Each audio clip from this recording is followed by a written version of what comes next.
Madam जी, नहीं मैं रख देता हूँ आपका सामान घर तक। नहीं नहीं, मैं रख लूंगी, thank you. Mention not madam ji.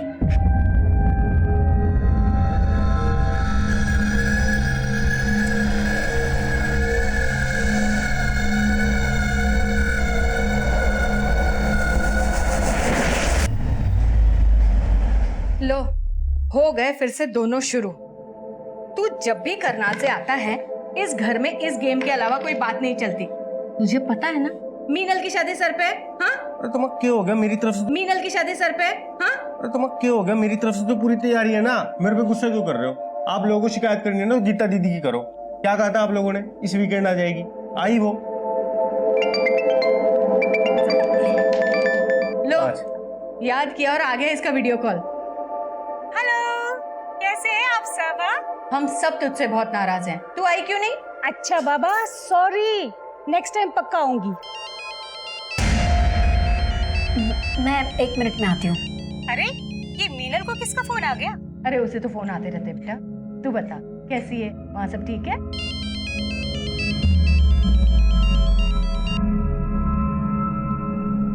Hello,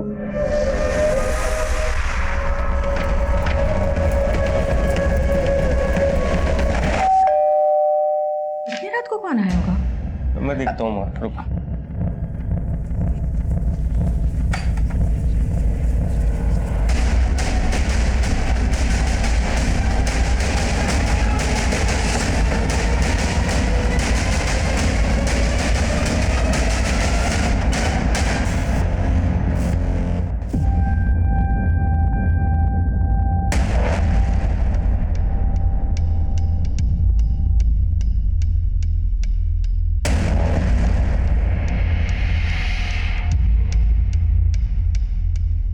sir, घर में 2 मर्डर हुआ है और जो लड़की जिंदा है शायद उसके साथ रेप भी किया गया है। शायद उसको भी मारने का इरादा हो, लेकिन किलर को अंदाजा नहीं हुआ कि वो जिंदा। तो गौर से देखो, जिस बेरहमी से कत्ल किए गए, लगता है किसी ने पुरानी दुश्मनी निकाली। हो सकता है मोटिव मर्डर का ही हो और लूट मिसगाइड करने के लिए की गई, ताकि ये लगे कि सारे कत्ल किसी लूटने वाले गिरोह ने किए। सर, एक कॉलोनी का चौकीदार है रतन, कल रात को ही नाइट ड्यूटी पे था। सुबह सबसे पहले इसी ने घटना को विटनेस किया और आसपास के लोगों को इकट्ठा भी किया। ड्यूटी पे था तो? हाँ साहब। क्या देखा तूने? कुछ नहीं साहब। इतना बड़ा कांड हो गया, तूने कुछ नहीं देखा? अब वो हमारी आंख लगी थी रात को। सिंह, इसको नींद से जगाओ जरा। साहब मैंने कुछ नहीं किया साहब। साहब विकास, पड़ोसी से पूछताछ करो और देखो आसपास कोई सीसीटीवी है या नहीं। सर,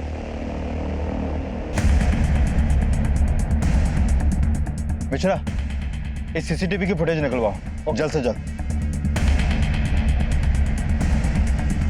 सर माधुरी आंटी यहाँ अपनी बेटी मीनल के साथ रहती थी और उनका बेटा रामेंद्र करनाल में काम करता था। हर सैटरडे संडे को आता था, तो शायद कल भी आया हो। उनका कोई रिश्तेदार है? हाँ सर, उनकी एक बड़ी बेटी भी है गीता, पर उसकी शादी हो चुकी है और अभी वो भोपाल में रहती है। अच्छा, माधुरी की फैमिली का किसी से कोई झगड़ा, कोई दुश्मनी, ऐसा कुछ? सर ये लोग बहुत ही अच्छे थे और माधुरी आंटी आए दिन पूजा पाठ दान पुण्य भी करती थी। साहब हमारी सोसाइटी में एक ही गार्ड है रतन। 3-4 बार हमने नाइट के लिए अलग गार्ड रखा, मगर साहब वो किसी को टिकने ही नहीं देता था।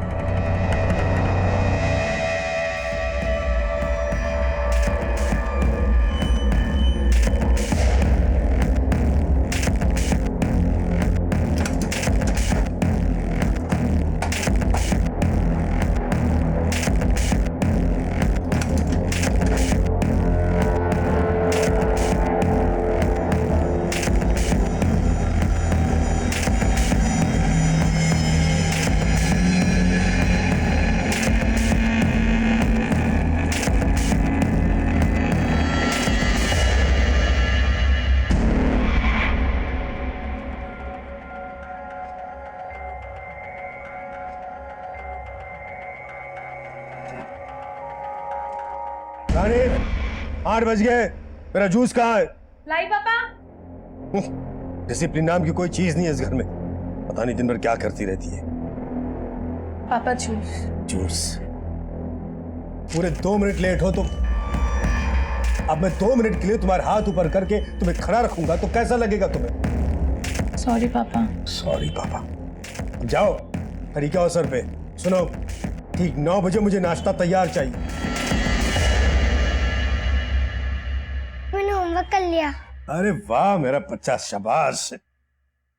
अब चलो कमरे में चल के देखते तुमने होमवर्क सही किया या नहीं। आओ चलते हैं। शाबाश।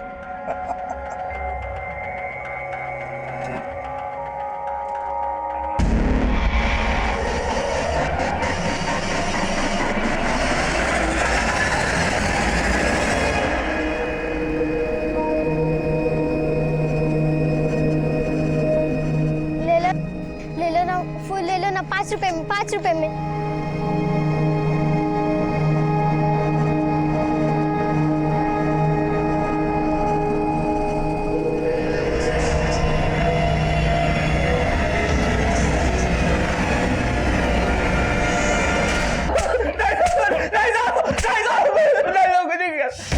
देख, हम जानते हैं कांड तूने किया।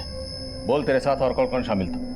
साहब मैंने कुछ नहीं किया साहब, हमारी गलती बस इतनी सी कि हमारी आग लग गई थी। आखिरी मौका दे रहा हूँ, सच बोल दे, वरना मीनल के होश में आने के बाद सच खुद ब खुद सामने आ जाएगा।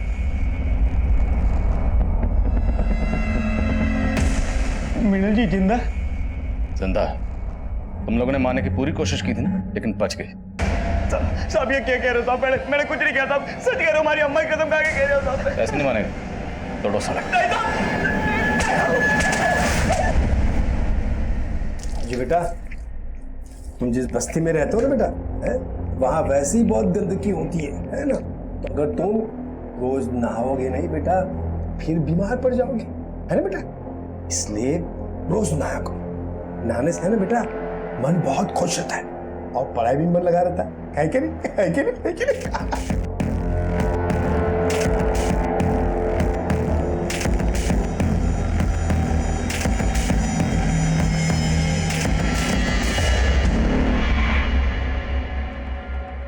पापा जी, कितनी बार कहा है तुमसे मेरे कमरे में नॉक करके आया करो। पापा जी वो चाय एक्चुअली।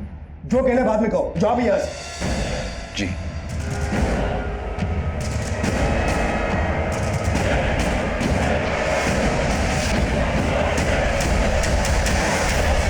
तो मोहल्ले के गेट पे जो सीसीटीवी मिला था वो पिछले 5 दिनों से फंक्शनल नहीं है। हो सकता है उसे भी पर्पसली खराब किया गया हो और इसमें भी रतन इन्वॉल्व हो।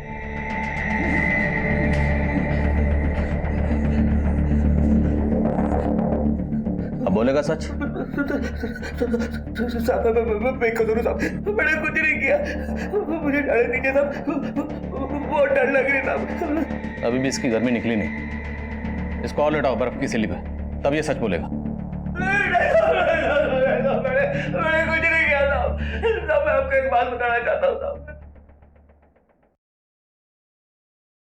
बोल। साहब उस दिन ना मैंने आप ही के लोगों को देखा था साहब। हमारे लोगों को? मतलब पुलिस वालों को? हाँ साहब, पहले मैं ये बात बताने से आपको डर रहा था, लेकिन उस रात ना साहब पुलिस वाले आए थे वापस और मेरी आग लगी हुई थी, इसलिए उनके पास जाने की मेरी हिम्मत भी नहीं हुई साहब। साहब वहाँ पर रात काफी थी साहब, इसलिए अंधेरे में किसी के चेहरा नहीं देख पाया और सबने पुलिस की वर्दी पड़ी हुई थी साहब। अपनी बकवास बंद कर। थोड़ी देर बाद बोलेगा वहां 4 टेररिस्ट आए थे गाड़ी में, तो तेरी बात मान लेंगे हम। पूरी रात इसको बर्फ की सिली पे लेटा, तब इसकी गर्मी निकलेगी। सब मुझे पता था आप लोग मेरी बातों को विश्वास नहीं करोगे, इसलिए मैं नहीं बता रहा था साहब। सब मैं सच कह रहा हूं साहब, मैंने पुलिस वालों को देखा था। रानी, जी पापा।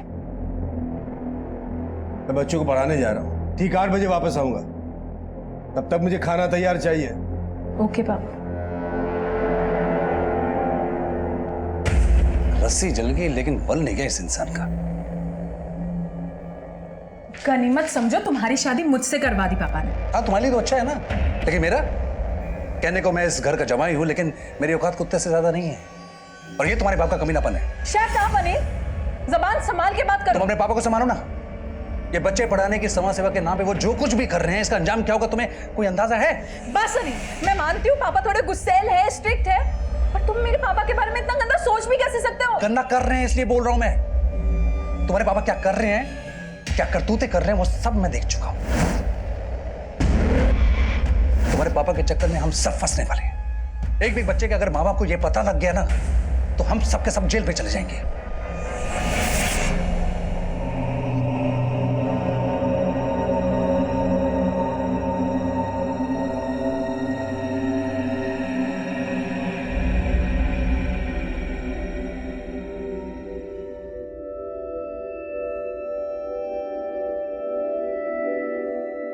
अरे बेटा, आप रो क्यों रहे हो? कुछ नहीं मैडम, मैं कहाँ रो रही हूँ। कितने बहादुर हो आप, रो भी रहे हो और तकलीफ भी नहीं बता रहे। तकलीफ कैसी मैडम? हम फूल वालों को तो कांटों से तीस करनी पड़ती है। तुम कितनी गहरी बातें करती हो। कहाँ है तुम्हारी माँ? मेरी माँ मजदूरी पे गई है और मैं यहाँ फूल बेचती हूँ। आप लोगे मेरे फूल? पहले आप मुस्कुराओ, तब मैं लूंगी आपके फूल। ये हुई ना बात? चलो दे दो। Thank you.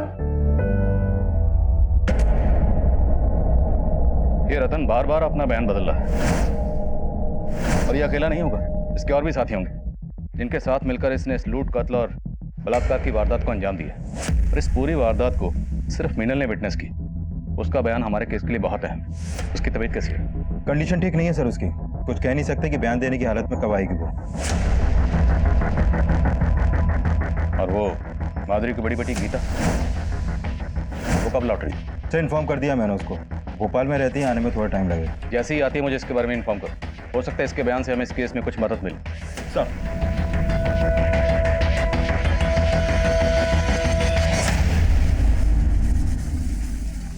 माँ, वो आंटी बहुत अच्छी है, उन्होंने मेरे सारे फूल ले लिए। तू है ही ऐसी कि पत्थर भी पिघल जाए। पर तुम नहीं पिघलती माँ, और मेरी एक भी बात नहीं मानती।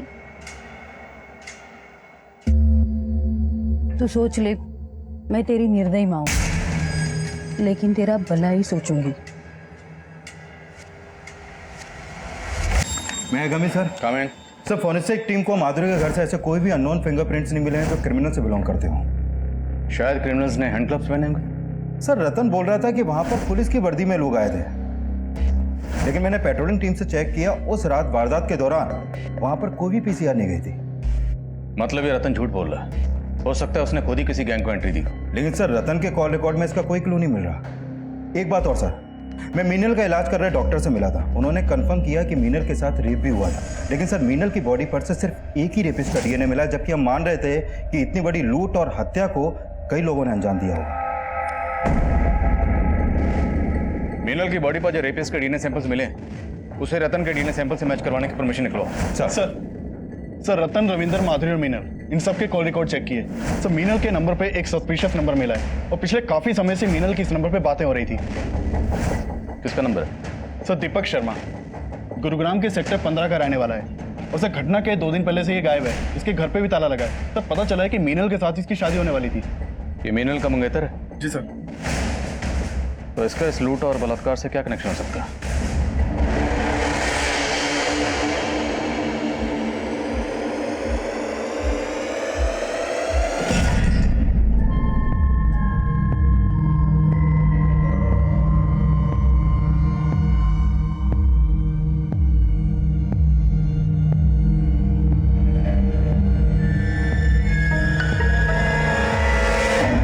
Coming sir. हमें सर मीनल की बहन गीता आई है। बोला। सर उस रात मेरी सबसे फोन पे बात हुई थी, सब खुश थे।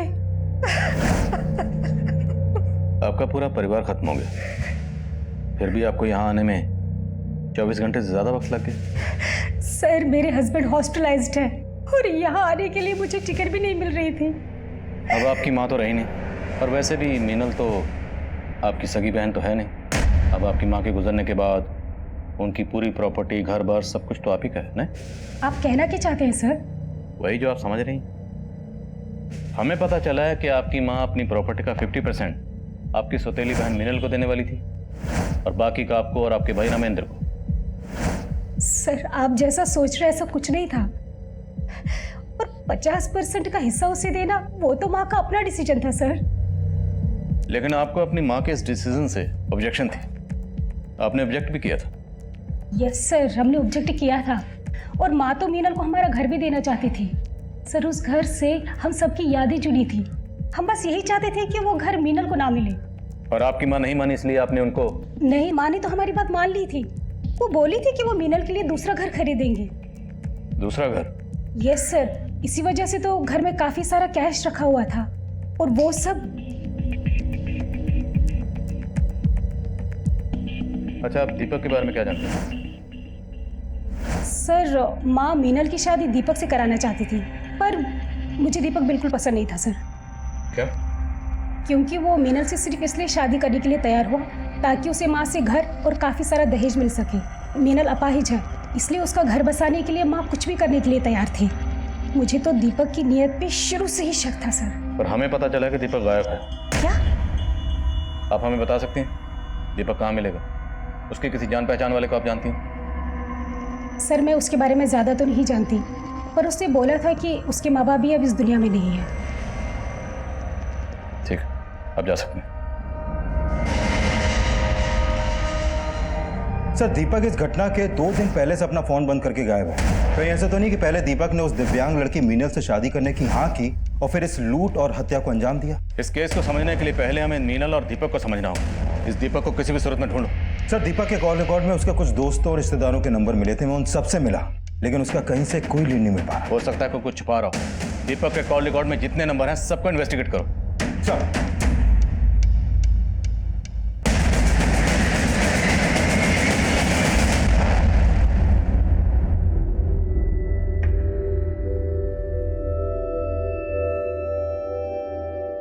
लो मैडम, मुझे दे दो, मैं संभालती हूँ इसे। हाँ, इसे थोड़ी देर के लिए तुम ले लो। Thank you so much. Mention not.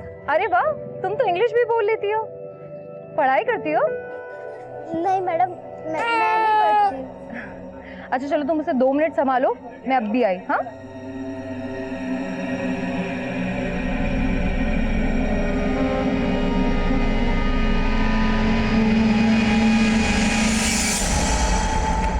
Come in sir. Come in. Sir अपने खबरी दीपक के दोस्तों पे नजर रखे हुए थे सर। उन्होंने उनमें से एक दोस्त को सेक्टर 17 के घर में जाते हुए देखा है सर। हो ना हो दीपक वहीं पे छुपा बैठा है।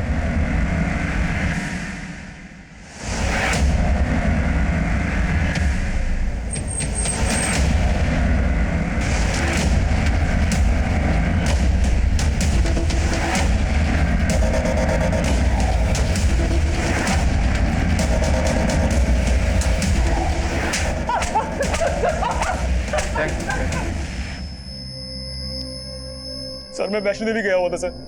मैं एक प्रीपेड नंबर यूज करता हूँ, इसलिए मेरा मोबाइल बंद हो गया सर। लेकिन जब मैं गुरुग्राम वापस आया मुझे मालूम चला कि मीनल की फैमिली के साथ ये सब हो गया है।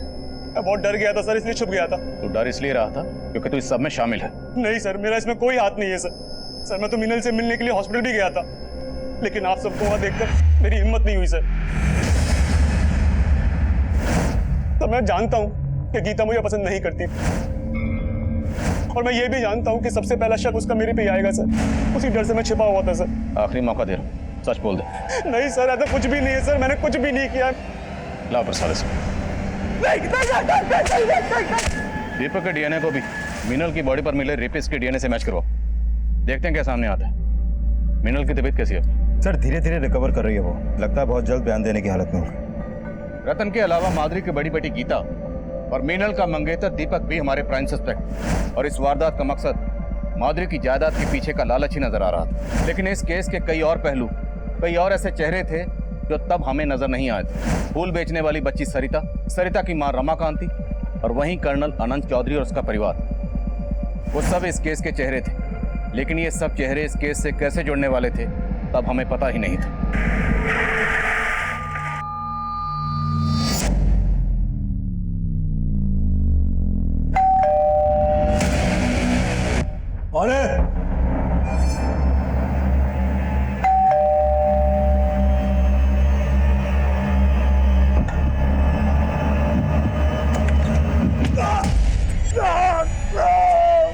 क्या बदतमीजी है। सर कंट्रोल रूम में फोन आया था, सेक्टर 21 के एक घर में मर्डर हुआ है।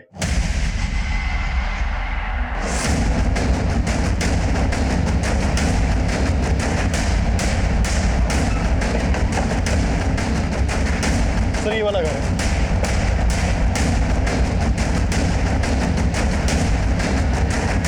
नहीं था। और सुबह जब इनके बेटी दामाद यहाँ पहुंचे तो उन्होंने ये सब देखा। तो घर में लूटपाट भी हुई है। बेटी और दामाद क्या है? सब आ रही है। मैं और मेरे हस्बैंड अपने रिलेटिव से मिलने रोहिणी गए हुए थे और जब हम सुबह घर वापस आए तो आपके और कर्नल साहब के अलावा घर में कोई और भी रहता है? नहीं सर। आपको किसी भी शक? सर अभी कुछ भी समझ में नहीं आ रहा। कर्नल चौधरी के बारे में सब कुछ पता लगा उनकी बेटी और दामाद जो उनके बारे में कह रहे हैं उसमें कितनी सच्चाई? सर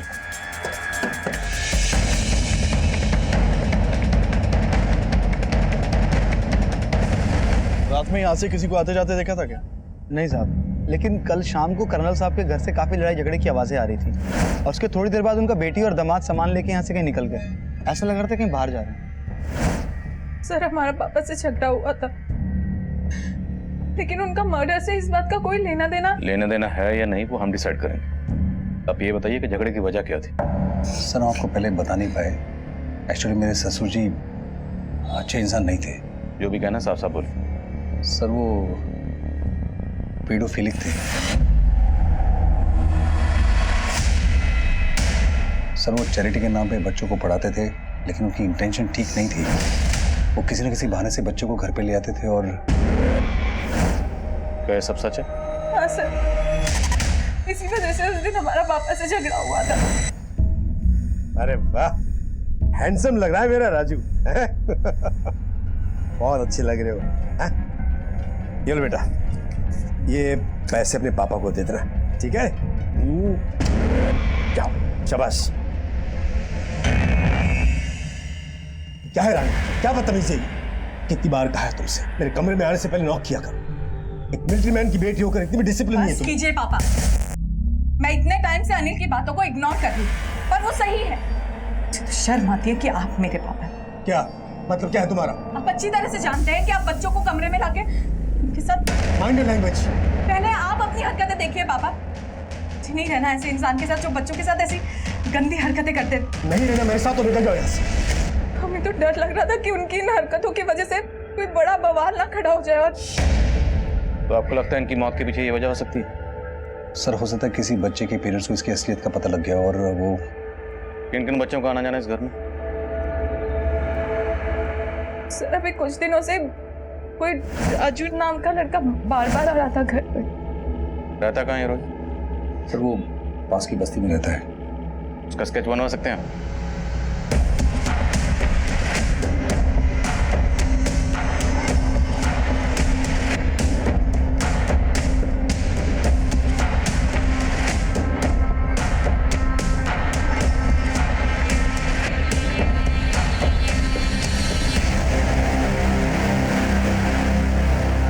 एक बात बताओ, वैसे तुम रहती कहाँ हो?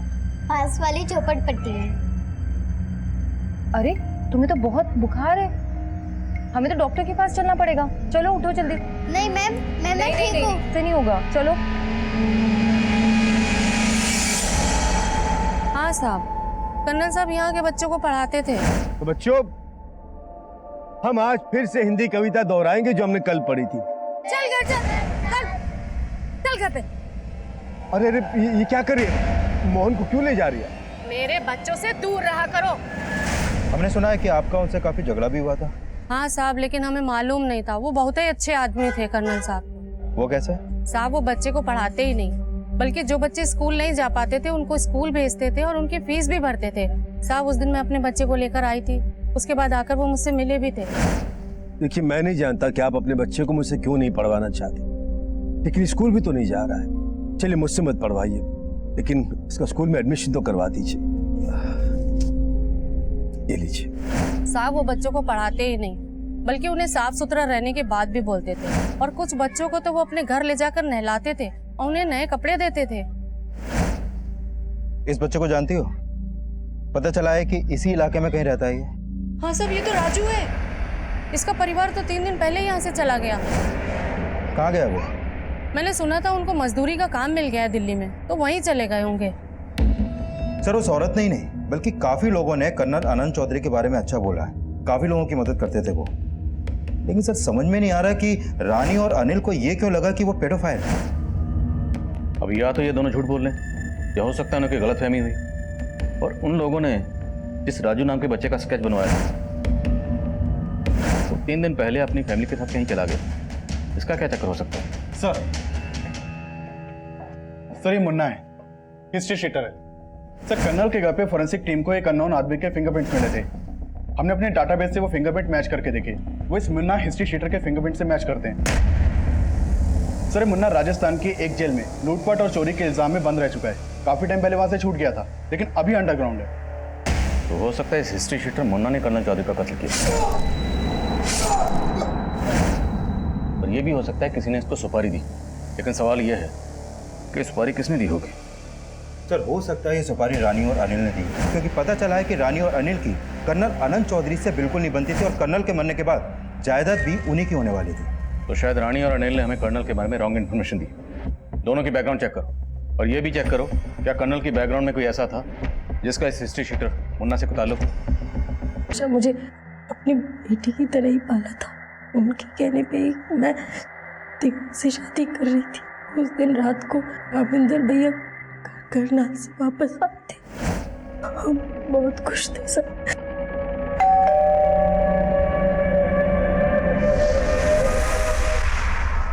कौन है? दरवाजा खोलिए। पुलिस। पुलिस? क्या हो गया? जी पर बात क्या है? ये माधुरी जी का घर है ना? जी। आपसे एक केस के बारे में बात करनी है। दरवाजा खोलिए।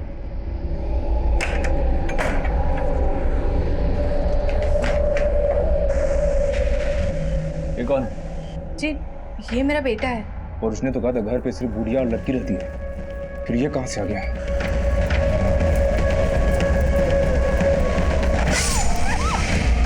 तुम चारों ने पुलिस की यूनिफॉर्म पहनी थी? हाँ सर। सर मतलब रतन वाकई में सच बोल रहा था कि उस रात पुलिस यूनिफॉर्म में कोई गैंग आया था। लेकिन ऐसा कौन सा गैंग हो सकता है जो पुलिस यूनिफॉर्म पहन के इस तरह का कांड करे? पता करो, क्या पहले भी कभी किसी गैंग ने इस तरह का कांड किया? सर अरे तुम्हें तो बुखार था ना, तुम बेडरूम से यहाँ क्यों आई? और ये एप्पल मैं तुम्हारे लिए लेकर आई हूँ। मेरा बुखार तो उठ गया। और वैसे बिना छोटू बेबी को देखे मेरा मन नहीं लगता। और छोटू बेबी का भी तुम्हारे बिना मन नहीं लगता। वो क्या है, छोटे बेबी को दूर से ही प्यार, वो क्या कहते हैं, इन्फेक्शन। हाँ देखो छोटू बेबी, तुम्हारी मासी कितनी समझदार है। मैं मासी हूँ? सरिता मासी। मासी? सरिता मासी? कम इन सर। कम। सर माधुरी के घर पे हुए अटैक से कुछ दिन पहले मानेसर हाईवे पर कुछ पुलिस वर्दी पहने हुए लोगों ने एक ट्रक चलाने वाले को उसका ट्रक रोक कर लूटपाट की थी और यह केस मानेसर थाने में दर्ज हुआ था। और उस समय उस ट्रक का हेल्पर किसी भी तरह अपनी जान बचाकर वहां से भाग निकला, लेकिन उसने उन क्रिमिनल्स के स्केच बनवाए थे। ये देखिए सर।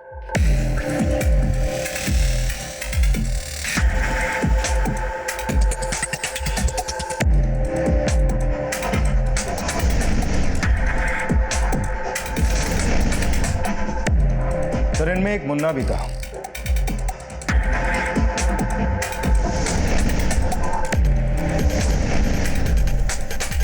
और यही मुन्ना कर्नल चौधरी और माधुरी के घर पे भी मौजूद था।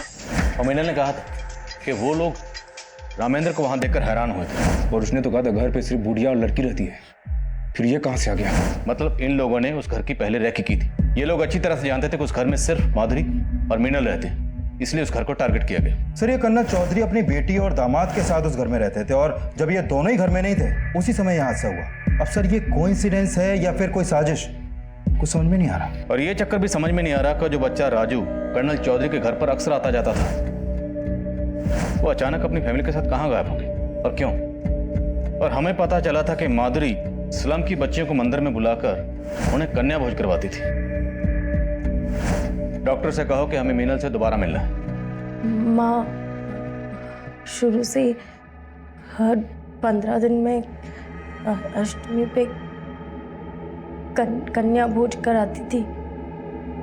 उन बच्चों में कभी आपने इस लड़के को देखा था? नहीं सर, इसको तो नहीं देखा, लेकिन हाँ माँ एक बच्ची को पसंद करने लगी थी। अक्सर माँ उसको घर लेके आती थी। क्या नाम था उस बच्ची का? कहाँ रहती थी जानती हैं? नहीं पता सर, लेकिन वो मैंने उसे मंदिर में फूल बेचते हुए देखा था।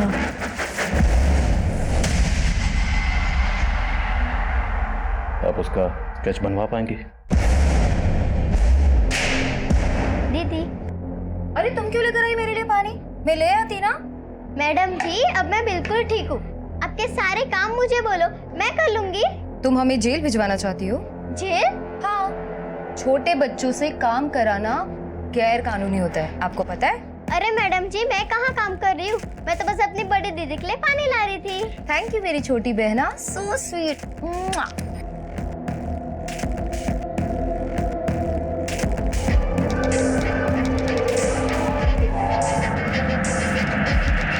सर मीनल ने जिस बच्ची का स्केच बनवाया था मैंने इसके बारे में मंदिर में पता किया, लेकिन सर ये काफी टाइम से वहां पर देखी नहीं गई है। लेकिन ये पता चला है कि इस बच्ची का नाम सरिता है। और सर जितने भी लोगों से मैंने इस बच्ची के बारे में पूछताछ की, निकलकर यही सामने आया कि बच्ची सरिता माधुरी के घर पे हुए अटैक से पहले ही गायब हो गई थी। और वो बच्चा राजू, वो भी कर्नल के घर पे अटैक होने के 2 दिन पहले गायब हुआ था। लेकिन सर इन बच्चों का मुन्ना जैसे हिस्ट्री शीटर से क्या कनेक्शन हो सकता है? कुछ ना कुछ कनेक्शन तो है विकास, अब क्या कनेक्शन है ये पता लगाना होगा। खबरियों को काम पे लगा, दोनों केसेस की इंफॉर्मेशन निकलो।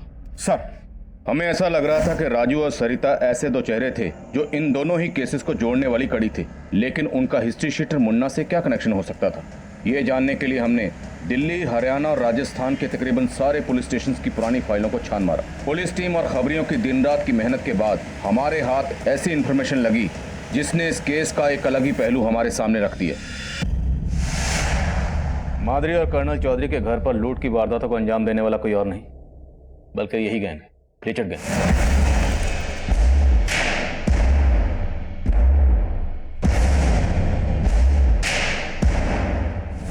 दोनों वारदातों में पैटर्न सेम है, जो कि लीचड़ गैंग की मॉडल ऑपरेंडी से मैच करता है। कर्नल चौधरी मंदिर के पास ट्यूशन पढ़ाता है और माधुरी भी कन्या भोजन के लिए अपने घर के पास वाले स्लम से कन्याओं को बुलाकर मंदिर में भोजन करवाते हैं। और कर्नल चौधरी के घर के पास के स्लम में रहने वाला बच्चा राजू अब गायब है और माधुरी की बहुत करीब बच्ची सरिता भी। मतलब साहब लीचड़ गैंग बच्चों की मदद से कांड करते हैं। वो पहले खुद अपना टारगेट चुनते हैं और फिर बच्चों से उस टारगेट की रैकी करवाते हैं। सरिता कन्या भोजन की कन्या बनकर माधुरी के घर में दाखिल हुई होगी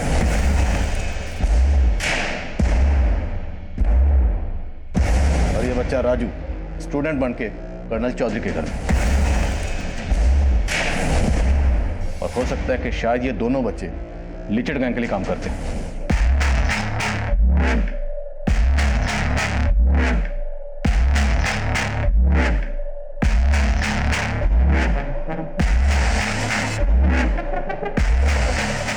लीचड़ गैंग का एक पैटर्न है, जो बच्चे उनके टारगेट की रैकी करते हैं, वारदात होने के 2-3 दिन पहले से ही वो बच्चे गायब हो जाते और फिर उस गैंग की दूसरी टीम टारगेट पर धावा बोल देती। यह है लीचड़ गैंग का लीडर राजबल्लभ, 8 कत्ल और लूटपाट के केसेस में वांटेड है। इससे पहले इस गैंग के सामने आए सारे केसेस की एक डिटेल स्टडी करो, खबरों को काम पे लगाओ। इससे पहले ये गैंग किसी और को अपना टारगेट बनाए, हमें इस गैंग को धरना है किसी भी सूरत में। सर दीदी आपके साथ आपके पति नहीं रहते? नहीं, वो फौज में रहते हैं, मगर जब आएंगे मैं तुमको उनसे मिलवाऊंगी, ठीक है? पर मैं तो आज ही जा रही हूँ। आज ही जा रही हो? कहाँ जा रही हो तुम? मेरी माँ को नया काम मिला है सोहना में, तो हम वही जा रहे हैं आज। तुम आज ही जा रही हो और तुमने मुझे बताया भी नहीं? खैर छोड़ो, सोहना में कहाँ, हम तुमसे वहां पर मिलने आएंगे। वो तो पता नहीं, पर हाँ मैं अपनी माँ से पूछकर आपको फोन करूंगी। पक्का? पक्का। ठीक है, बाय दीदी। अब मैं जाऊँ? नहीं, 1 मिनट।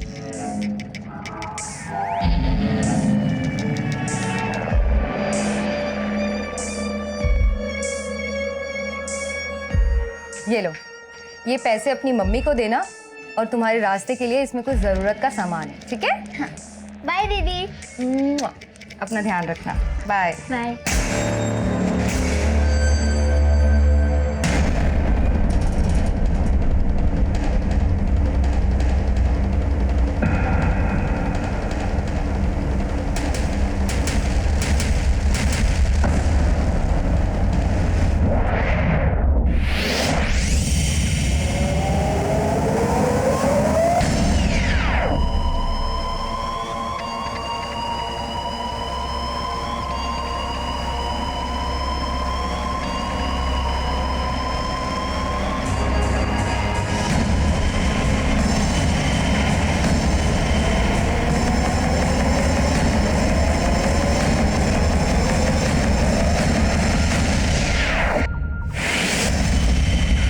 हाँ जगत बोलो।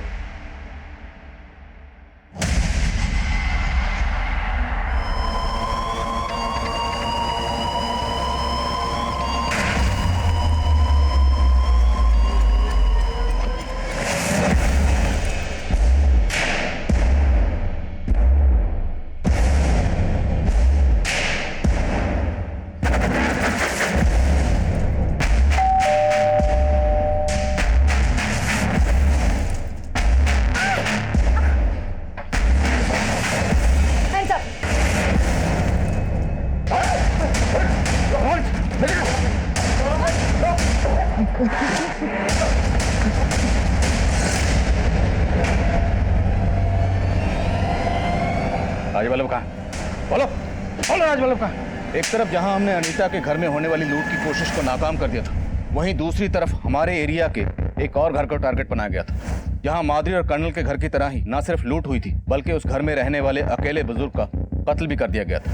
इस वारदात की मोडस ऑपरेंडी भी लीचड़ गैंग से मिलती जुलती नजर आ रही थी, लेकिन अनीता के घर से हमने जिन मुजरिमों को पकड़ा था उनके बयान एक बार फिर से इस केस को उलझाने। नहीं साहब, हम किसी लीचड़ गैंग के लिए काम नहीं करते साहब, हम तो वहाँ चोरी करने गए थे साहब। सरिता ने उस घर की रेकी की, और सरिता ने ही माधुरी के घर की रेकी भी की थी जहां तुम लोगों ने पहले लूट की और फिर उस घर को लूटा। और वो लड़का राजू, वो भी तुम्हारे गैंग के लिए काम करता है। उसी की मदद से तुम लोगों ने कर्नल का घर लूटा और उसका कत्ल किया। साहब हमने किसी का कत्ल नहीं किया साहब, और हम किसी भी सरिता और राजू को भी नहीं जानते साहब। झूठ बोलता, ऐसे नहीं मानेंगे, तोड़ो इन्हें। ये सब अपने आदमियों को बचाने की कोशिश कर रहे हैं। सर इनमें से तो कोई सच ही नहीं उगल रहा है। एक बार फिर से अनीता को मिलते हैं, हो सकता है वो हमें सरिता के बारे में कुछ ऐसा बता सके जिससे हमें राजवल्लभ और उसके बाकी आदमी तक पहुंचने में मदद मिले। Right sir.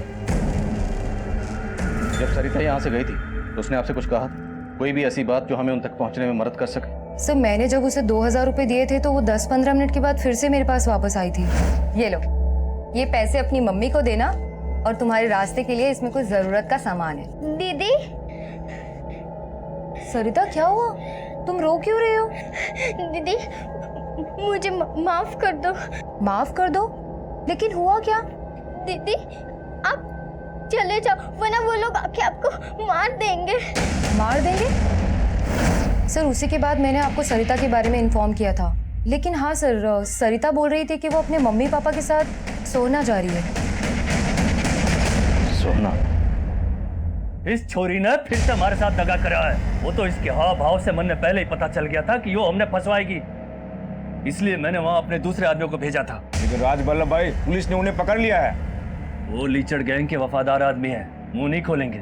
लेकिन ये सरिता, इसने इसके की सजा जरूर मिलेगी। हमारे गैंग का यो नियम है, जो भी दगा करे है उसने सजा मिले, और सरिता तन्ने भी सजा मिलेगी।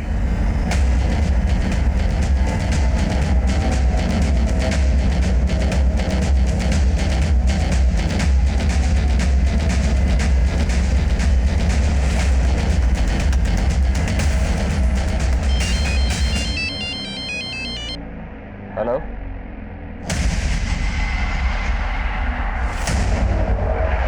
गाड़ी घुमा, आगे से उठा लो।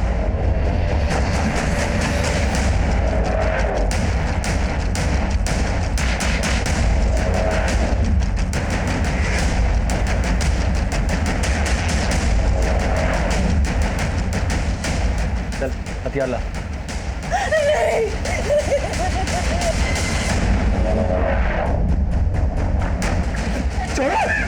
छोड़ मुझे। तुझे क्या लगा था तेरे आदमी मुंह नहीं खोलेंगे तो तुझ तक पहुंच नहीं पाएंगे? लेके जा उठा। मेरी बच्ची, कुछ नहीं होगा तुझे, कुछ नहीं होगा तुझे, मुझे माफ कर दे। मेरे कर्मों की सजा तुझे मिली मेरी बच्ची, मुझे माफ कर दे।